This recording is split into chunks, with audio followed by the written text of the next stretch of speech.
Earlier this week, former Trump advisor, policy director, whatever you want to call him, Steve Bannon, had to appear before Congress to give his testimony about the ongoing investigation into the Trump campaign and the Trump administration.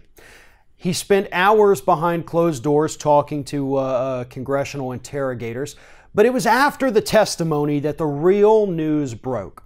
As it turns out, Donald Trump is the one who directly ordered Steve Bannon to withhold information during that congressional hearing.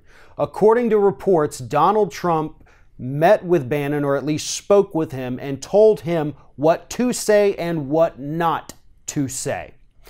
If this is accurate, which we really don't have much reason to believe that it isn't, then Donald Trump very clearly committed obstruction of justice, and that actually happens to be the opinion of many legal and ethics experts in the United States.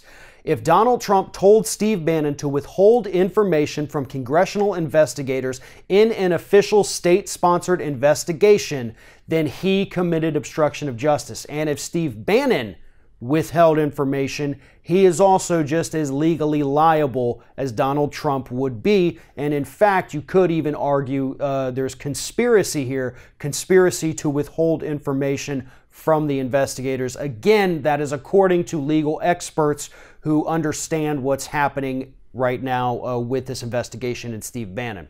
Here's the thing. Bill Clinton got impeached for lying to Congress. It wasn't the affair that got him, it was the lying about it to Congress. If we find out that Steve Bannon did in fact lie to Congress at the request of the President of the United States, that is an impeachable offense for Donald Trump, and it is a potential prison sentence for Steve Bannon. Are either of these things going to happen?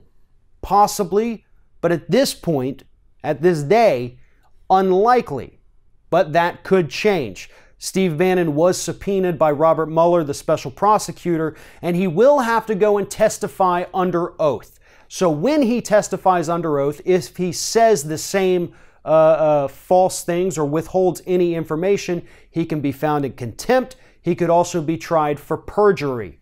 And if he decides to give Mueller information that he withheld from Congress, and we can somehow prove that he lied to Congress based on what he tells Mueller, then we could also pretty much verify at that point that he did so at Trump's behest. There's no good outcome in this scenario for Donald Trump and Steve Bannon. Robert Mueller is closing in, the walls are getting tighter around Donald Trump, and every, ethically questionable thing that Donald Trump is doing at this point is getting leaked to the press at an alarming rate for this administration. Nothing is secret anymore. He can't hide anything. He can't trust anyone. And that's actually a good thing for the American public. We finally get a better glimpse of what's actually happening right now in this White House, what Trump is doing, and how he is trying to undermine this investigation. And every new little piece that falls into place from this continues to point towards Donald Trump committing some kind of crime that could hopefully end his administration. If you're thinking about subscribing to our channel, I strongly encourage you to do that. But if you're not thinking about subscribing, I would encourage you to start thinking about it, and then once you're thinking about it, actually go and do it. You can see the subscribe button right there on the screen, or if you're watching on a different platform, go to youtube.com/TheRingOfFire.